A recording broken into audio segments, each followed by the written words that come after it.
Welcome to a special edition of Men Going Home. I'm Chris Wolfe, and we've got a special guest we'd like to introduce to you, we will be interviewing from Noah's Transition House in Tampa next month. Many of you remember Barry Stevens, who was convicted of first-degree murder at the age of 17 and spent over 30 years in prison. The Davie police officer who witnessed the crime 33 years ago and arrested Barry actually saw our show, reached out to us, and we asked her to be a guest. So before we introduce her, please welcome my good friend and co-host of this show, Andy Corge. Welcome, Andy. Chris, have you ever seen an email quite like what we saw? No, that email blew week? me away when I received it because, first of all, the chances of somebody who was at the scene of a crime 33 years ago seeing a show today and reaching out to us is pretty amazing. It was, and former detective Renae Griggs in that email talked about some details that were left out. I'm looking at the email Right. as we talk here this morning, details that were left out that she believed our audience may be interested to know. And I'm excited to be able to get her on the air and proud of her that she's a police Right. officer that wants to see criminal justice reform Yeah. in many ways that we needed here in America. Yeah, Barry was an outstanding guest, and he told us the details of what happened from his perspective. So to get an email from not only the arresting officer, but the officer who rolled up on a crime in progress was pretty amazing. Yeah, and that was one of the real unique things about the whole thing was not only was she the officer that arrested him, but she actually witnessed the entire thing, which must have been I imagine, a very traumatic experience for Renae, and we'll talk to her about all of that in a moment. Let's get this show on the road. I believe we have former officer Renae Griggs on a Zoom call with us, so please welcome former Davie police officer Renae Griggs. Welcome to the show, Renae. Thank you, Chris, so much. Thank you both, you and Andy, for inviting me. I really, really appreciate it. Well, I appreciate everything that you're doing also in the show. Thank you. Every time you air it. Thank you. Thank you very much. Yeah, we were absolutely blown away and fascinated by your email because we did. Less than 2 months ago, we had Barry Stevens on the show, and he told a fascinating story. So for you to reach out to us was pretty amazing. Now, from our perspective, what we understood happened that night in terms of the intricacies of that evening, apparently Barry had a score to settle in Davie, Florida, so he stole a car with, we were told, one other person. And then when they got to Davie, the car broke down and they were accosted by a truckload of rednecks who apparently were going to come back with more guys and beat them up, at which point they decided they better steal a car or jack a car, and that is when I believe we know that somebody lost their life, and Barry was then convicted of first-degree murder and sent to prison for over 30 years, correct? Yes, that is correct. All right. Now, you did say that there were details of that evening that Barry had left out. What did Barry leave out that happened that night? And take us back to your involvement in what happened that night. My reference to the details that he left out has more to do with the actual arrest. But that comes obviously after I saw what happened. So if you want me to go back to what I saw, I can do that, and we can then talk about my reference in the email. Well, apparently you actually saw the crime, the murder take place, but they didn't know you saw the murder take place, correct? I think they were very surprised when they looked up and saw my marked patrol car right after the shooting. We were in the same intersection. I rolled into the intersection at Nova Drive and College Avenue, where the victim, Orrin Bauman, was he was on College Avenue facing north, and I was coming east on Nova Drive, getting ready to turn south on College Avenue. When I was at that traffic light getting ready to make that right turn is when I saw the Chevy Citation with Orrin behind the wheel, and there were three young Black men around the passenger side of the Citation. Barry being at the passenger side door, the front, and the two other kids were near the rear quarter panel of the car. About the same instant that I noticed them was when I heard the shot ring out. You actually heard the shot? Yes. Had you ever witnessed anything as a police officer? I mean, you were a rookie cop at that point, right? Correct? I was on the job for 15 months. I had just made my probation 3 months before that. And I myself was only barely 23 years old. And the victim, I believe, was only 18, and he was a rabbinical student, and it wasn't even his car, correct? That is correct. Okay. He was a rabbinical student at Bard College in New York, and he was visiting his family for Passover. And it was especially gut-wrenching because his mother was delighted that all 4 of her sons were going to be home for Passover, which was a very rare occasion as they were very busy and spread out around the country. So because they were all going to be home, the vehicle thing was kind of an issue because, they're young men and they had places to go, people to see. And so one of their family friend wanted Oren to have a vehicle to be able to visit with his friends. That was the Chevy Citation he was driving. Was loaned to him by a family friend. So they, as we understood it, they pulled Oren out of the vehicle. Barry jumped in the vehicle, took off, and then you chased him by car, correct? Well, Yes. Well, wait a minute. It was my understanding that they didn't know that you saw them shoot, and then you pulled up and radioed for backup help, and then you circled behind them, and then they realized they better take off, and that's when they pulled him out of the vehicle, correct? Yes, and it's very difficult to explain because it was not a linear chain of events, right? Everything is happening at the same time. So you and I have to talk about it in segments, but that's not how it happened. Everything happened at once. At the same time, I realized what had happened. Oren had slumped over the wheel. I was right there. Our vehicles were parallel to one another, not 4 feet apart. And my driver's side window was down and so was his. And I could almost reach out and touch him. And he was trying to talk to me, but he was unable to speak. And so he started banging on the passenger side of the door, I think to make sure that I knew what had happened. At the same time, Barry and the other 2 folks that were with him they did not know, I don't think at that point, that I saw what happened. Now, so they started kind of nonchalantly walking away the opposite direction. Quick question. Barry told us he was with one person. You said there were 3 people there. Correct. Who was the third person? His nephew. Okay. Barry's nephew. He was only 14 years old. Okay, go ahead. Sorry to interrupt. Go ahead. That's okay. So Barry and the other 17-year-old, actually all 3 of them, started walking southbound on College Avenue, which is the direction I was now heading, very slowly. Barry had the gun still in his right hand, which had he raised it, he could have shot me in the head because my window was down. So I didn't want to see them. I didn't want them to see me grab for the radio mic because at the time our radio mics were positioned on the dashboard of the car. He would have seen me reach for the radio mic. There were other vehicles in the intersection. There was other traffic there. I did not want to get into a gun battle and potentially other people get hurt. So I waited until my hand was out of their view. My rear quarter panel would have blocked their view as they walked down College Avenue in the swale, the opposite side of me.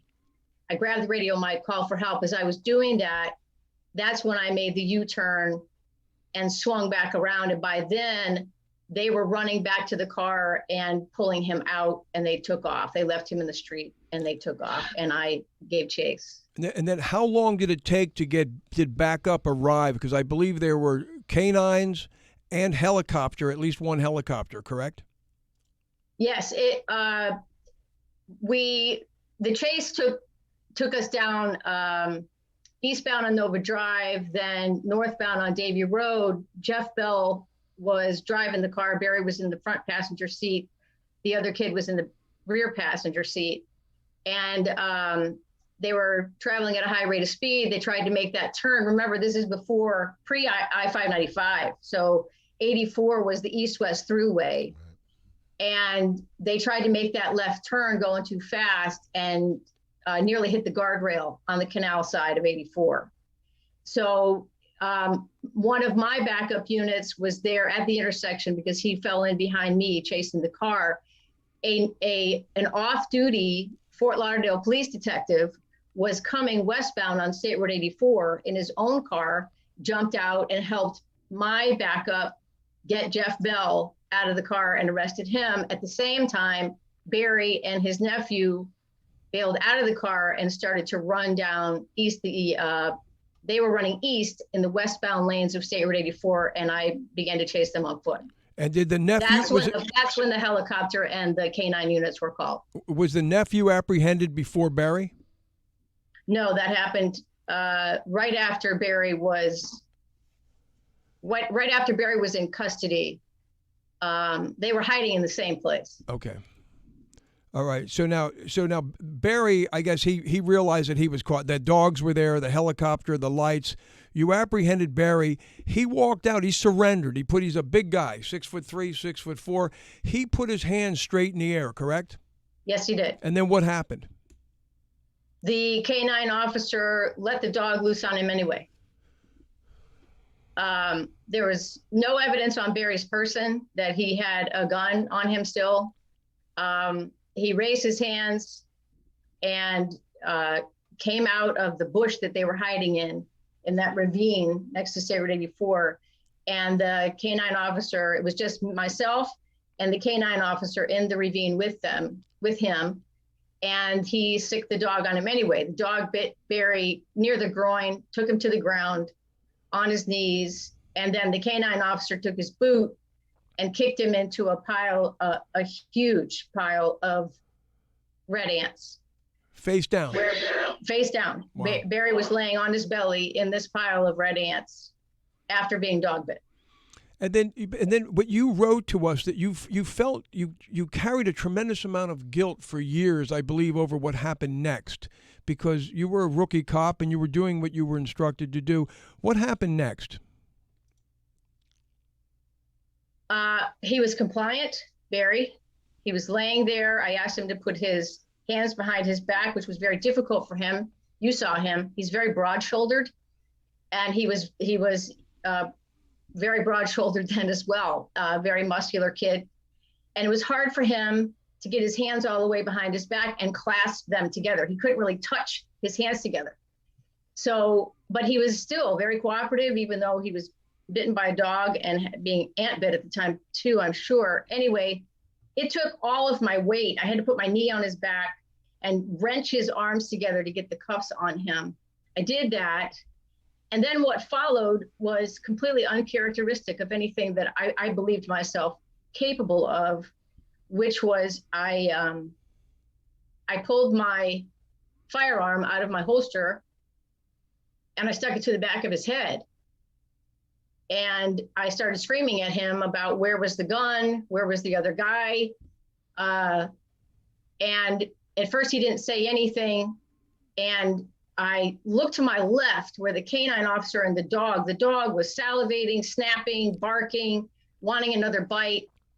And he was only, I don't know, about maybe 5 feet away. And I realized what I was doing. I had a loaded gun to the back of the head of a compliant 17-year-old kid who was handcuffed, proned out in an ant pile.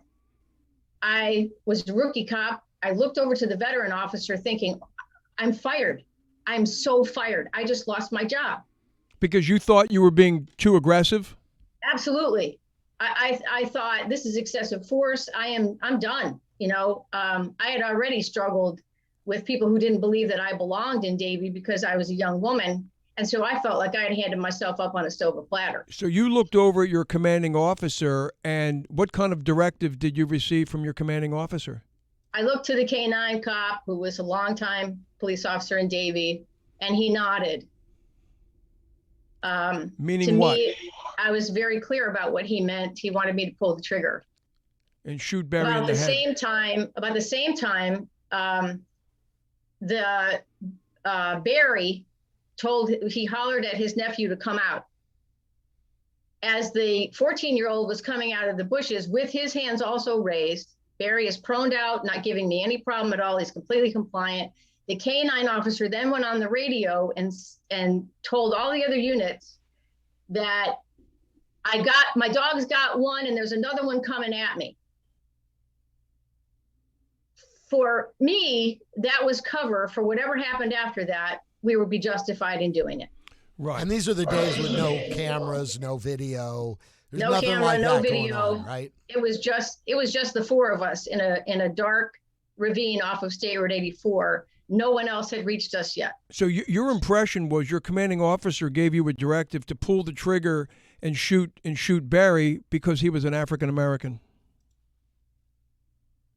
That would become my understanding. Yes. How much of that I understood in that moment, I was so shocked. I'm not sure. But in retrospect, that's certainly, and later that evening, based on the comments made about my not shooting them, yes, that was confirmed. Were there repercussions of to you of not shooting him and taking Barry out? If there were repercussions, they were subtle. There were guys on the PD that lost a lot of respect for me. Called me names that you could imagine. Right. Didn't think I had the guts. And so, they looked at me very differently. Everyone expected that I would receive the Officer of the Year award that year for this particular case. I did not. And perhaps if I had done what I was directed to do, that would have turned out differently. That was the consensus back then. Renae, we've got this is a good segue into the next question we wanted to ask you, because when Barry was here and we were interviewing Barry, he referred at the very beginning of the show to Davie as Klan City. And we actually would like to play a 12-second clip, and then we'd like to get your thoughts on that clip. Sure. Can we go ahead and run that 12-second clip? In the 80s in Davie, Florida at the time, it was a known fact that there was a large Klan faction in Davie at that time there. Probably half the police force were Klan, to be honest with you. Right. And so at that time, it was a known. Half the police force, he's saying he believes, were in the Klan in 1988 in Davie, Florida. Do you think that's the case? I don't know what the percentages were, but I can tell you that the leadership certainly qualified. The police chief? I don't have any verification of that, but that was a very strong impression that he gave, yes. And other veterans in the police department. There was only maybe 60 or so cops in the department at the time in 1986. Barry's percentages may be close to being accurate. It's hard to say. Some people were more flagrant about, owning their prejudice, while other people kept it on the down low. But there's no doubt about the fact that the leadership in that department were very proud members, and some of them generationally, of the Klan. You were a police officer from 1986 to what year in Davie? I left policing in around 99. So did you see, was racism rampant? Did you see it occurring all the time in Davie? Yes, I remember. I think we had one African-American civilian employee, and it was like an epic event when we hired an African-American police officer. And it wasn't, I think the racism was open, very prevalent and open and unapologetic. There was also enormous sexism. The police chief at the time in my pre-employment interview told me flat out, the only reason he was interviewing women was because he was told by the politicians in Davie that he needed the federal money, the subsidies that the federal government was giving for hiring women, minorities at the time. Do you think? But he also made me promise not to get pregnant in my first 5 years of employment. Oh my gosh. Do you think, Renae? We're talking to Renae Griggs, former officer Davie. Do you think that still exists in the Davie Police Department today? I can give you my opinion, but that's only opinion. Mm-hmm. What I can tell you is evidentiary of prejudice, which is the incident that happened last year right after COVID, when COVID hit, when the then Davie police chief got in trouble for making a comment about the first law enforcement officer in Broward to die of COVID, telling his troops not to worry about it, that everything was going to be okay because that guy died of COVID because he was gay. While that person did resign from his position as chief, there were no other consequences for him. And it was determined by an independent investigation that he had basically done no wrong. I think that answers the question. The fact that there's never been a female police chief, there's never been a police chief of color, also answers the question.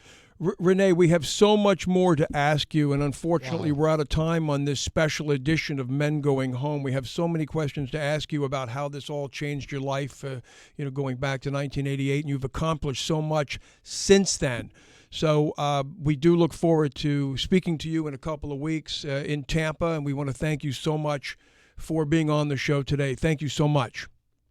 It's my pleasure. I appreciate the opportunity. I wish I would have spoke up then, but I appreciate you all giving me the opportunity to do it now. It's our pleasure, and we look forward to seeing you in Tampa. It's never too late, Renae. No, sir, it is not. Thank you. Well, that does it for today. Thank you all so much for watching and listening. Please join us next week for a premiere episode of Men Going Home with Edward Dewitt, who spent over 35 years in prison after being convicted of first-degree murder, robbery, and escape. All of our shows are available on truecrimemiami.com. And if you do not want to miss our upcoming bombshell interview with former Davie police officer Renae Griggs. And if you like this show, please share it with your friends. And thank you all so much for watching and listening. Thank you.